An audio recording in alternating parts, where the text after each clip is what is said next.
The cure to relationship violence lies in the community. To go there, let's imagine some ideal relationships. Imagine a Monday morning, you're stressed out, you've lost your keys, and your daughter has offered to take your bags into the car. Imagine coming home, stressed out from work, thinking that you have a month of hard work ahead, and telling your partner, I'm really stressed out, and they say, I'm gonna pick up on the chores, and I'm gonna do the dishes, and I won't even ask you to have sex with me for the rest of the month. Imagine you have a creative, crazy boss who's all over the place, and you tell him, you know, I'm really frustrated with this situation. He says, let's sit down and make a plan. These seem like such unlikely scenarios because self-centeredness is on the rise and safety is at risk.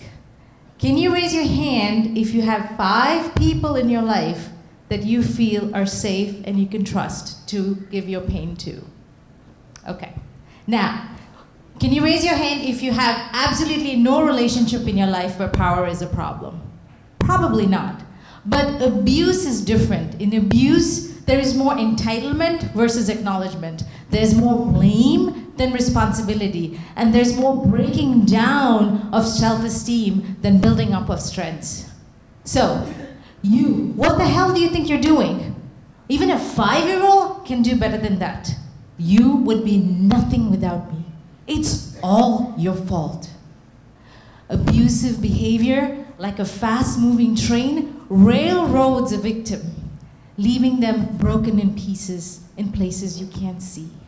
Victims might become abusers themselves, or they feel powerless.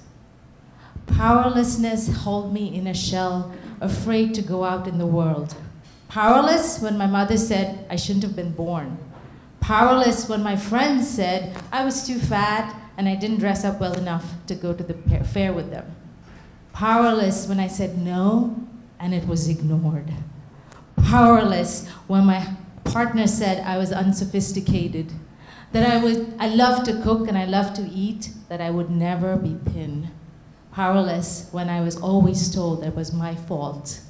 I do love to cook and I do love to eat, and I'll never be thin, but I'm okay with that because I truly believe my dignity lies in me and I'm empowered by what I've learned to empower others. And that is, the first part, the cure that I talk about, is about connection. Connection with the community and yourself.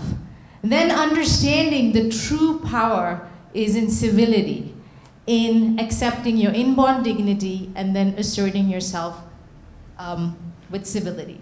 Connection.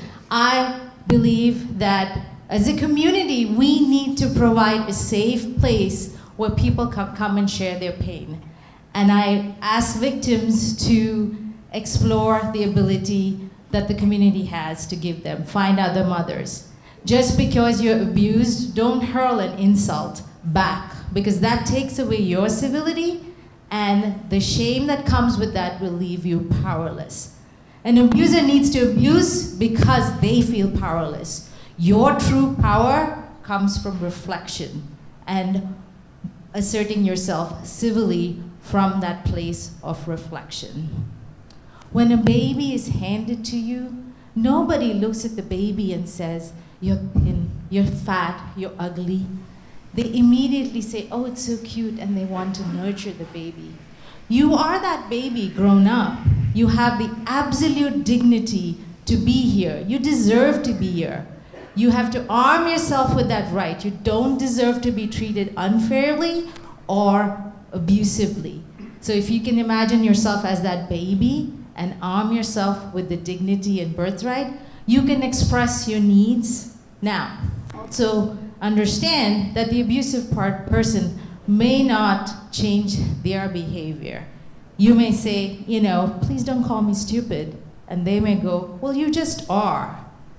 Then the only power you have is to walk away. Your true power comes from reflection and being able to walk away and believing that there are people in the community, there are others who are much better for you than the person you're in a relationship with.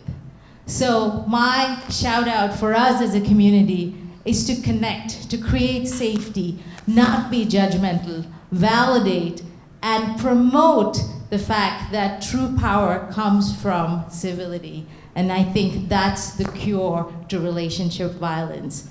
So my way and path to relationship violence is civil assertion. Can we all raise our hands, please, for all the people who've been shamed and have been hurt? Civil assertion. Thank you.